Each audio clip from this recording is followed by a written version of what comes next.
और रुक लेते हैं बड़ी खबर का और बात सरदार शहर उपचुनाव की, जिसके लिए वोटिंग प्रक्रिया लगातार जारी है। 11 बजे तक 20.10% मतदान हो चुके हैं।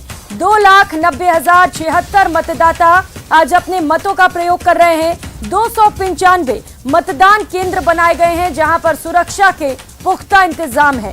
कांग्रेस, बीजेपी और आरएलपी में त्रिकोणीय मुकाबला है। 10 प्रत्याशियों के लिए यहां पर वोटिंग की जा रही है। भाजपा, कांग्रेस और आरएलपी के बीच कांटे की टक्कर है।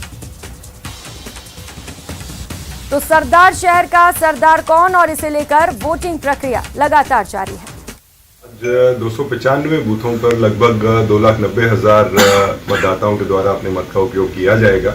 11 बजे तक 20% से ऊपर मतदाताओं ने मतदान कर दिया था। सभी 295 बूथ पर वोटिंग बिल्कुल स्मूथली, शांतिपूर्वक ढंग से चल रही है और लगातार फील्ड में सारे सेक्टर ऑफिसर्स, एरिया मैजिस्ट्रेट्स के द्वारा भ्रमण किया जा रहा है। कहीं पर किसी भी प्रकार की कोई समस्या नहीं है।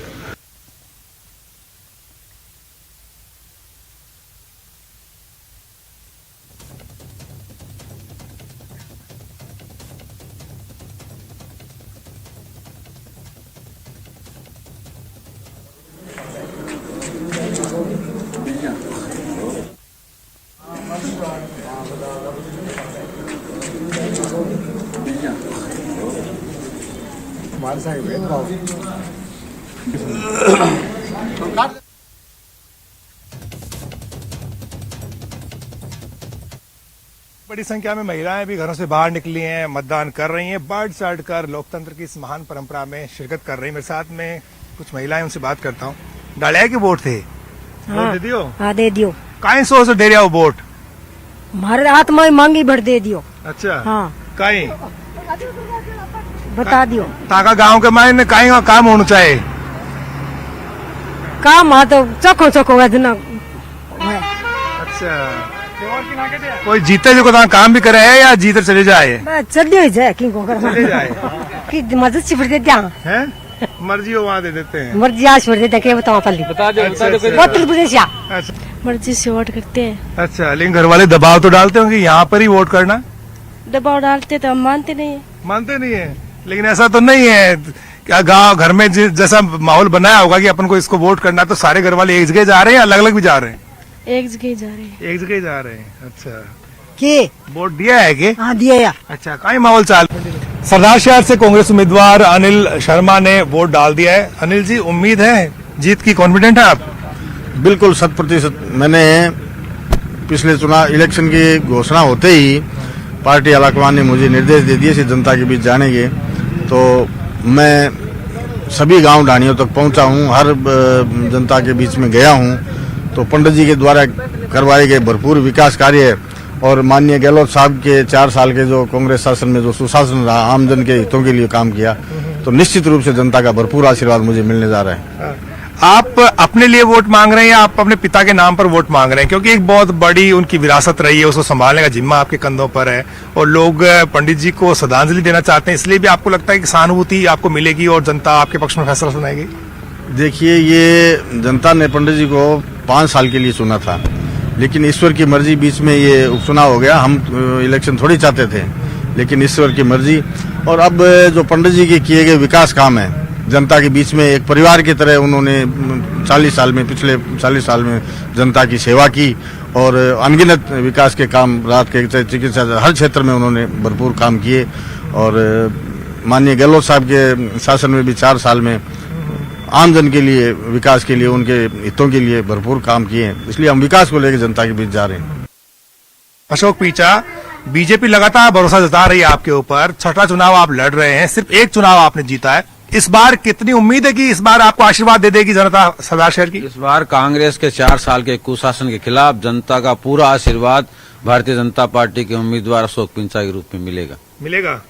अच्छा, सबसे बड़ा मुद्दा क्या है जिसको देख करके आपको लगता है कि जनता कांग्रेस को नकार देगी और बीजेपी को चुनाव जिता देगी? उपचुनाव का ट्रेंड तो कांग्रेस के पक्ष में है।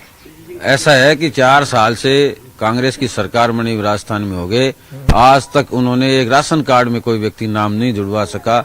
सारे जो वसुंधरा जी के समय जो स्कीमें थी सरकार ने बंद कर दी। आम व्यक्ति इससे दुखी है। बिजली के इन्होंने 3 बार दाम बढ़ा दिए, यहाँ सरदार शहर में इरिगेशन बेल्ट है, वहाँ एक भी जीएसएस नहीं बना। किसानों की हालात बहुत ज्यादा खराब है। डीएपी यूरिया का ब्लैक हो रहा है, ब्लैक में चाहे जितनी मिल जाए।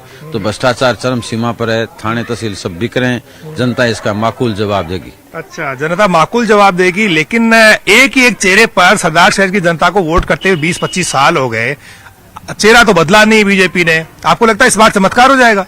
चेहरा बीजेपी ने इसलिए नहीं बदला कि मैं कार्यकर्ता हूँ। मैं कार्यकर्ता की मांग थी, जनता की ये मांग थी कि वापिस मुझे टिकट दिया गया और मैं लड़ रहा हूँ। और अनिल शर्मा जी की जहाँ तक बात है, 2 साल से राज्य मंत्री बने हुए, एक बार भी जनता के पास नहीं गए, जनता का कोई काम उन्होंने नहीं कराया। 2 साल जनता उसको देख चुकी है।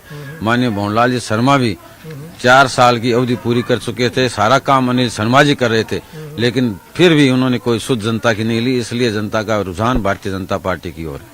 लेकिन अनिल शर्मा तो कह रहे हैं कि यहाँ पर सहानुभूति की लहर भी है। मेरे पिता को जनता जो है सरदार शहर की वो सच्ची श्रद्धांजलि देना चाहती है, इसलिए उनका पलड़ा भारी है और वो चुनाव जीत रहे हैं। 40,000 से ज्यादा वोटों से जीतने का दावा भी कर चुके हैं। ऐसा है कि श्रद्धांजलि स्वरूप सारी जनता देती है, ये एक हिंदू धर्म का स्वभाव है। लेकिन श्रद्धांजलि में वोट नहीं दिए जाते, वोट काम के बदले दिए जाते हैं। जब वो 2 साल मंत्री रह गए, उन्होंने कुछ नहीं किया, जनता कहाँ मानेगी उनको? अच्छा, आपकी जो लड़ाई है वो कांग्रेस से है या जो तीसरी पार्टी आरएलपी यहाँ चुनाव लड़ रही है? वोटों का गणित क्या है आपके जहन में जो आपको बता रहा है कि नहीं मैं चुनाव जीत रहा हूँ? ऐसा है, वोटों का गणित ये है कि सर्व समाज बीजेपी को वोट दे रहा है। आरएलपी पिछली बार भी खड़ी हुई थी, 10,000 वोट उन्होंने लिए थे। तो वहाँ कोई तिकोना संघर्ष नहीं है, केवल मात्र कांग्रेस और बीजेपी का संघर्ष है। आरएलपी उम्मीदवार लालचंद मूंड ने अपना वोट डाल दिया है। अब वो सरदार शहर के गांव ढाणियों में घूम रहे हैं और मतदाताओं से संपर्क कर रहे हैं। लालचंद मूंड, दावा क्या आपका? क्या सरदार शहर में आरएलपी की जीत की कोई संभावना है? 100% अब तो कोई शंका ही नहीं रही। जीतने में कोई बिल्कुल ही नहीं है। अब दावे से कह रहे हैं हम चुनाव जीतेंगे और बड़े मार्जिन से। अच्छा, ये बताइएगा, बड़े मार्जिन से चुनाव जीतेंगे, गणित क्या है? कुछ समीकरण होते होंगे, बताइए तो सही। गांव में प्रत्येक बूथ में जाके देखो हमारे कार्यकर्ता कितना उत्साह, कितने डट के वोट दे रहे हैं। हमारे गाँव के लोग किसान के बेटे को समझ किसान को वोट दे रहे हैं। पहली बार ऐसा हो रहा है जो किसान के बेटे को वोट दे रहे हैं, और बड़ा उत्साह है लोगों में। इसलिए गांव के लोगों पर तो आप भरोसा कर रहे हैं, शहर में तो ज्यादा कोई उत्साह नहीं दिखा आपको लेकर के। गांव को देख शहर भी पीछे नहीं रहे। 2 दिन से शहर में सारा मामला चेंज हो गया और बराबर हो जाएंगे हम, शहर में पीछे नहीं रहेंगे। तीनों बराबर हो जाएंगे। हनुमान बेनीवाल कह रहे हैं कि 70,000 ज्यादा वोट लेंगे, तो क्या 70,000 से ज्यादा वोट लेने वाला चुनाव जीत जाएगा? अब 70,000 आंकड़ा सारा पार हो गया, अब मामला सारा पार हो गया। अब शाम 5 बजे आप रिपोर्ट लेना क्या होता है, देखो। अच्छा, क्या सोच के जनता वोट करेगी? लालचंद मूंड को चुनाव जिताए तो क्यों जिताए? बीजेपी और कांग्रेस को मतदाता खारिज करके आपको क्यों वोट दे? 35 साल का कुशासन 2 परिवारों का रहा है। उन्होंने कोई विकास नहीं किया, खुद का विकास किया, खुद की जेब भरी, सरदार से जनता के वोटों को बेचने का काम किया उन्होंने। तो मैं किसान का बेटा हूँ, इनके बीच में रहने वाला हूँ, इसलिए मेरे को पसंद कर रहे हैं। और इनके 20 साल से मेरे डेयरी में चेयरमैन हूँ, जुड़ा हुआ है लोगों से, किसानों से, इसलिए मेरे को वोट दे रहे हैं। क्या आप बीजेपी को हराने के लिए चुनाव मैदान में या कांग्रेस को? नहीं, मैं खुद जीतने के लिए हूँ। कोई बीजेपी कांग्रेस कोई मतलब नहीं अपने को। मैं खुद जीतने के लिए चुनाव लड़ रहा हूँ, दूसरे को क्या मतलब अपने को? दोनों ही हारेगी बीजेपी कांग्रेस। अच्छा, कांग्रेस वाले कह रहे हैं कि लालचंद जी ने उनकी राय आसान कर दी है, किसानों के वोट बीजेपी में जो जाने वाले थे वो आरएलपी ले जाएगी, इसलिए हमारे लिए तो बहुत रास्ता जो है ना आसान कर दिया है उन्होंने। कांग्रेस 2 नंबर नहीं, 3 नंबर है कांग्रेस, लिख लो। हाँ बिल्कुल, हाँ अब 3 नंबर होगी कांग्रेस। रास्ता कौन सा आसान हो ये देख लेना 8 तारीख को। क्या लगता है, क्या सोच की जनता वोट कर रही है आपको? कुछ आपने देखा होगा, महसूस किया, लोगों से बात करी होगी। जनता का मेरे प्रति लाड प्यार स्नेह है और हमेशा इनके बीच में रहता हूँ। हर समस्या मेरी समस्या मान के इनके साथ लड़ाई लड़ते हैं, इसलिए मेरे को अपना रहे हैं, वोट दे रहे हैं। लोग ये कह रहे हैं कि बीजेपी ने जाटों को टिकट नहीं दी क्योंकि कांग्रेस में तो कोई गुंजाइश ही नहीं थी टिकट देने की। तो जब चारा नहीं रहा किसान समुदाय के पास, तब जाके आपको हनुमान जी ने खड़ा कर दिया।